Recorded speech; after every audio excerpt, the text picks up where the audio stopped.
ശ്രീരാമ രാമ രാമ ശ്രീരാമഭദ്ര ജയ ശ്രീരാമ രാമ രാമ സീതാഭിരാമ രാമ ശ്രീരാമ രാമ രാമ ലോകാഭിരാമ ജയ. ഇന്നത്തെ പാരായണത്തിൽ ശ്രീരാമചന്ദ്രൻ്റെ വനയാത്ര തുടർന്നുകൊണ്ടിരിക്കുന്നു. ആ സമയത്ത് ശൂർപ്പണഖ, അതിനെ തുടർന്ന് രാവണൻ, ഇവരെയൊക്കെ കണ്ടുമുട്ടുന്ന സന്ദർഭങ്ങളാണ് ഇനി നമ്മൾ കാണാൻ പോകുന്നത്. കന്നൽ നേർമിഴിയാളാം ജാനകി ദേവി ഇപ്പോൾ നിന്നുടെ ഭാര്യയാകിൽ ജന്മസാഫല്യം വരും. ത്വത്സകാശത്തിങ്കലാക്കിയിടുവാൻ തക്കവണ്ണം ഉത്സാഹം ചെയ്തിടുകിലെത്രയും നന്ന് ഭവാൻ. ത്വൽസാമർത്ഥ്യങ്ങളെല്ലാം പത്മാക്ഷിയാകും അവൾ ഉത്സംഗ വസിക്ക കൊണ്ടാകുന്നു ദേവാരാധേ. രാമനോടേറ്റാൽ നിൽപ്പാൻ നിനക്ക് ശക്തി പോരാ. കാമവൈരിക്കും നേരെ നിൽക്കരുതെതിർക്കുമ്പോൾ മോഹിപ്പിച്ചൊരു ജാതിമായ ബാലന്മാരെ മോഹനഗാത്രി തന്നെ കൊണ്ടുപോരുകയുള്ളൂ. സോദനീ വദനങ്ങൾ ഇങ്ങനെ കേട്ട ശേഷം സാദരവാക്യങ്ങളാൽ ആശ്വസിപ്പിച്ചു. തൂർണം തന്നുടെ മണിയറ തന്നിലങ്ങ് അകമ്പുക്കാൻ വന്നതില്ലേതും നിദ്ര ചിന്തയുണ്ടാകമൂലോ. എത്രയോ ചിത്രമോർത്തോളം ഇതമൊരു മർത്യനാൽ 3.25 നാഴിക നേരം കൊണ്ട് ശക്തനാം നക്തഞ്ചരപ്രവരൻ ഖരൻ താനും യുദ്ധവൈദഗ്ധ്യമേറും സോദരരിരുവരും പത്തികൾ 14,000 മുടിഞ്ഞുപോൽ. വ്യക്തം മാനുഷനല്ല രാമനെന്നത് നൂനം. ഭക്തവത്സലനായ ഭഗവാൻ പത്മേക്ഷണൻ മുക്തിദാനൈകമൂർത്തി മുകുന്ദൻ ഭക്തപ്രിയൻ ധാതാവ് മുന്നം പ്രാർത്ഥിച്ചൊരു കാരണം ഇന്ന് ഭൂതലേ രഘുകുലേ മർത്യനായി പിറന്നിപ്പോൾ. എന്നെ കൊല്ലുവാൻ ഒരുമ്പെട്ടു വന്നാണെങ്കിലോ ചെന്നു വൈകുണ്ഠരാജ്യം പരിപാലിക്കാമല്ലോ. അല്ലെങ്കിലെന്നും വാഴാം രാക്ഷസ രാജ്യമെന്നാൽ അല്ലലില്ലൊന്നുകൊണ്ടും മനസ്സ് നിരൂപിച്ചാൽ കല്യാണപ്രദനായ രാമനോടേൽക്കുന്നതിനെല്ലാ ജാതിയും മടിക്കേണ്ട ഞാനൊന്നുകൊണ്ടു. ഇത്തം ആത്മനെ ചിന്തിച്ചുറച്ച് രക്ഷോനാഥൻ തത്വജ്ഞാനത്തോടുകൂടെ അത്യാനന്ദവും പൂണ്ടാൻ. സാക്ഷാൽ ശ്രീനാരായണൻ രാമനെന്നറിഞ്ഞത് രാക്ഷസപ്രവരനും പൂർവവൃത്താന്തമോർത്താൻ. വിദ്വേഷബുദ്ധ്യാ രാമൻ തന്നെ പ്രാപിക്കേയുള്ളൂ. ഭക്തി കൊണ്ടെന്നിൽ പ്രസാദിക്കയില്ല അഖിലേശൻ. സൗമിത്രിക്ക് ഇങ്ങനെയുള്ള ഉപദേശങ്ങളൊക്കെ കൊടുത്തിട്ട് രാമനും ലക്ഷ്മണനും സീതയും ഇരിക്കുന്ന സ്ഥലത്തേക്ക് ഒരു സുന്ദരിയായ ഒരു സ്ത്രീ കടന്നു വരുന്നു. സ്വയം അവൾ പരിചയപ്പെടുത്തുകയാണ്, ഞാൻ ശൂർപ്പണഖയാണ്, ഞാൻ ഖരൻ, ദൂഷണൻ, ത്രിശിരസ് എന്നീ സഹോദരങ്ങളോടൊപ്പം താമസിക്കുന്നവളാണ്. രാമൻ്റെ സൗന്ദര്യം കണ്ട് ഞാൻ അവനെ ഇഷ്ടപ്പെടുന്നു.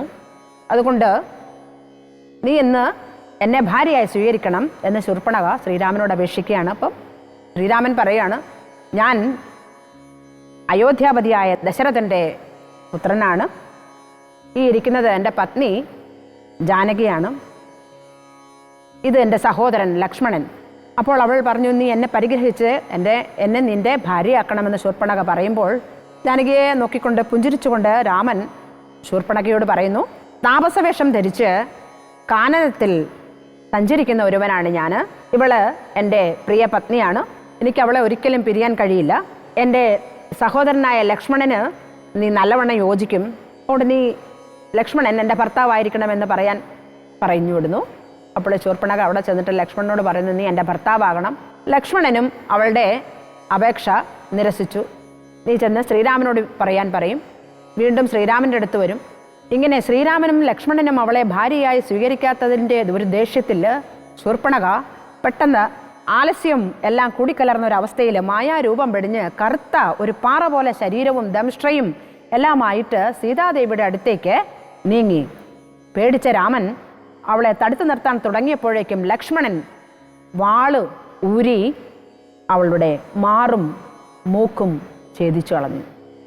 ശൂർപ്പണഖ തൻ്റെ മുറിഞ്ഞ ശരീരവുമായിട്ട് ചെന്ന് ഖരനോട് പറയുന്നു. ഖരൻ കോപത്തോടെ ശ്രീരാമനെ ആക്രമിക്കുവാനായിട്ട് വരുന്നു.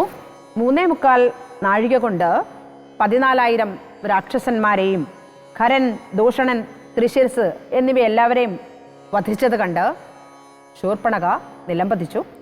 എന്നാൽ മരിച്ചവരൊക്കെ ദിവ്യശരീരം സ്വീകരിച്ച് ശ്രീരാമചന്ദ്രനിൽ നിന്ന് ജ്ഞാനം നേടി രാമനെ പ്രദക്ഷിണം വെച്ച് നമസ്കരിച്ചു. ശൂർപ്പണഖ വീണ്ടും നടന്ന കാര്യങ്ങളൊക്കെ രാവണനെ അറിയിക്കുവാനായിട്ട് പുറപ്പെടുകയാണ്. ചോരയൊലിപ്പിച്ച് നിൽക്കുന്ന ശൂർപ്പണഖയെ കണ്ടിട്ട് രാവണൻ കാര്യം തിരക്കി. അപ്പോൾ ശൂർപ്പണഖ ഒരു കള്ളം പറഞ്ഞു. ഞാൻ ശ്രീരാമനെയും ലക്ഷ്മണനെയും ദർശിച്ചപ്പോൾ അവരുടെ കൂടെ സുന്ദരിയായ ഒരു സ്ത്രീയെ കണ്ടു. നിന്റെ പത്നിയായിരിക്കാൻ അവൾ നല്ലതാണെന്ന് കരുതി ഇങ്ങോട്ട് കൊണ്ടുപോരാൻ ഞാൻ പുറപ്പെട്ടതാണ്. അപ്പോൾ രാഘവൻ പറഞ്ഞതനുസരിച്ച് ലക്ഷ്മണൻ എൻ്റെ കാതും മൂക്കും മുലയുമെല്ലാം ഛേദിച്ചു. ഈ കാര്യം ഞാൻ ഖരനെ അറിയിച്ചു. അപ്പം ഖരനെയും അവർ കൊന്നുകളഞ്ഞു. സുന്ദരിയായ സീതയെ കിട്ടിയാൽ നിന്റെ ജന്മം സഫലമാകും. അതിനുവേണ്ടിയുള്ള പരിശ്രമം നീ ചെയ്താലും. സീത രാമൻ്റെ അരികിൽ തന്നെ ഉള്ളതുകൊണ്ടാണ് രാമൻ ഈ പരാക്രമങ്ങളൊക്കെ കാണിക്കുന്നത്. രാമനോട് എതിരിടാൻ പരമേശ്വരന് പോലും ഭയമാണ്. എതിർക്കുമ്പോൾ ആരും നേരെ നിൽക്കുകയില്ല. രാമലക്ഷ്മണന്മാരെ മായയിൽ ഭ്രമിപ്പിച്ച് ആ സുന്ദരിയെ നീ കൊണ്ടുപോരണം. ശൂർപ്പണഖയുടെ ഇത്തരം വാക്കുകൾ രാവണന്റെ ഉറക്കം കെടുത്തിക്കളഞ്ഞു. യുദ്ധവൈദഗ്ധ്യം നിറഞ്ഞ സഹോദരന്മാരെയും 14,000 സൈന്യങ്ങളെയും 3.25 നാഴിക കൊണ്ട് നശിപ്പിച്ചത് ഒരു അത്ഭുതം തന്നെയാണ്. രാമൻ മനുഷ്യനല്ല, ഭഗവാൻ മഹാവിഷ്ണു മനുഷ്യരൂപത്തിൽ എന്നെ വധിക്കാൻ വന്നിരിക്കുകയാണെങ്കിൽ എനിക്ക് വേഗം വിഷ്ണുലോകം പോകാം, അല്ലെങ്കിൽ എന്നും രാക്ഷസ രാജാവായി എനിക്കിവിടെ വാഴാം. രാമനോട് യുദ്ധം ചെയ്യാൻ എനിക്ക് മടിക്കേണ്ടതില്ല എന്ന് ചിന്തിച്ച് രാവണൻ തൻ്റെ പൂർവ്വകഥയോർത്ത് ഭക്തി കൊണ്ട് രാമൻ എന്നിൽ പ്രസാദിക്കില്ല, എന്നാൽ ദേഷ്യപ്പെട്ടു തന്നെ സമീപിക്കാമെന്ന് പറഞ്ഞ് ശ്രീരാമന്റെ സന്നിധിയിലേക്ക് പോകാൻ ഒരുങ്ങുകയാണ്. ശ്രീരാമചന്ദ്ര കൃപാലു ഭജമന ഹരണഭാവഭയദാരുണം